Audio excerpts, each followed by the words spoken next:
Joining us now for their reaction this evening's political panel, Jim Kessler, Executive Vice President for Policy at Third Way, our Democratic strategist, alongside Republican strategist Lisa Camuso-Miller, host of the Friday Reporter podcast, former RNC Communications Director. Great to have you both here. Sure, I want to know what this means for the future of the bill, but we've got a Schumer guy at the table here. And I'm very curious to know what your former boss is going to do with what I guess would be new wind in his sails. Does this change the outcome? I don't know. I mean, look, this is the best deployment of Democratic talking points I've ever seen, and it was Elon Musk using them. Yeah. This bill is a debt bomb, okay? And on the Republican side, Ron Johnson, Republican Wisconsin senator, said that.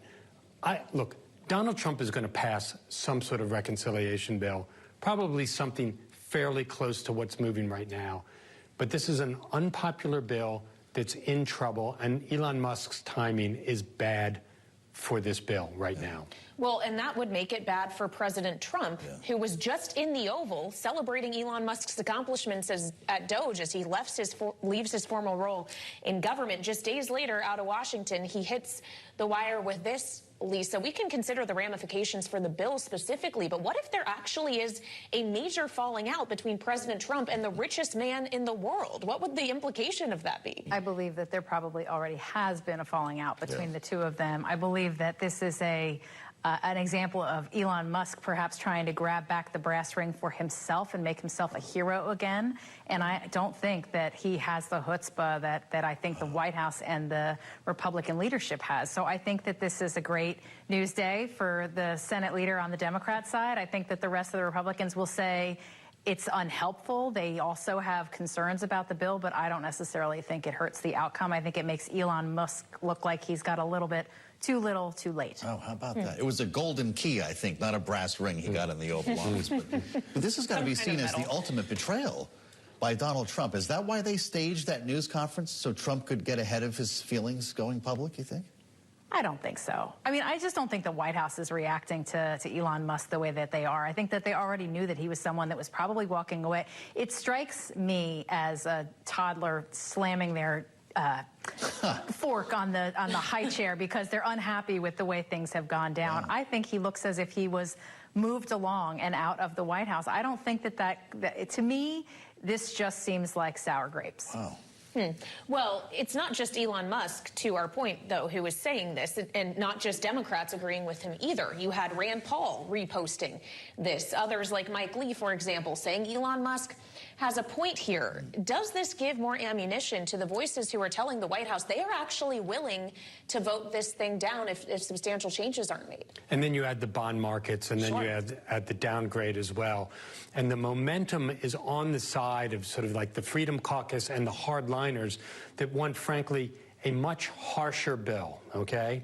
Well, the harsher this bill gets, the worse it is for the moderates and the worse it is for voters. I think one of the interesting things is Trump's response was muted to Musk, and I think it's because he realizes Musk can put a lot of money behind Republicans who vote against this bill and help them in the midterms. Yeah. Interesting. We did hear from the Senate Majority Leader on this today. John Thune shared what he's hoping for when it comes to a floor vote on the tax bill after the ex-post from Elon Musk. Listen. We obviously respect everything that Elon did with Doge. On this particular issue, we have a difference of opinion.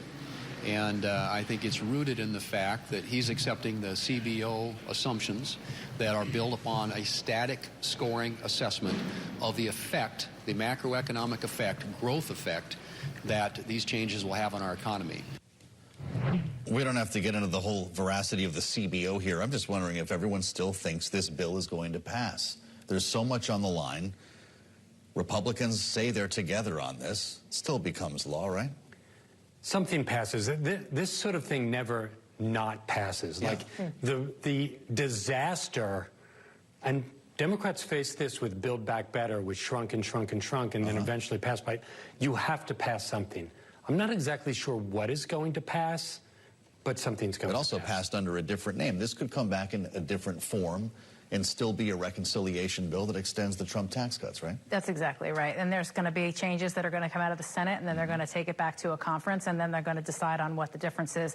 It's when it gets done, and it's looking like more and more it's going to be a fall resolution for all of this legislation. Wow. But certainly I do think that they will get something done because they have to. This is their job, and they have some work to do here, but it won't look like it looked when it arrived in the Senate. Well, but hold on just a second. According to the Treasury Secretary, we can't wait for the fall to pass this particular legislation, That's which right. includes in it a hike to the debt ceiling. If they can't get this done in July, Jim, is that giving all the leverage to Democrats whose votes will be necessary to lift the debt ceiling separately? Right, and they could have passed a separate reconciliation bill and put just the debt ceiling on it, and Republicans decided not to do it. They put all their eggs in this basket. Yes, there would be leverage for Democrats, and they would use it this time. What did they get for that? What did Democrats ask for if Mike Johnson calls for help on the debt ceiling? I mean, I don't know.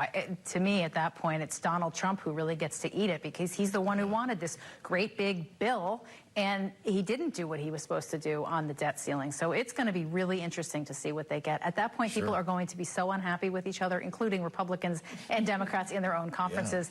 Yeah. It would be impossible for me to realize what it would be that they'd ask for. You wonder about a side deal, potentially. You know, Kayleigh, crank back the Medicaid cuts if you want the debt ceiling. Jim's nodding. I think health care, if there was some sort of debt ceiling cliff, I think health care would be #1 for Democrats. I think there would be cats and dogs about some of the DOGE action as well.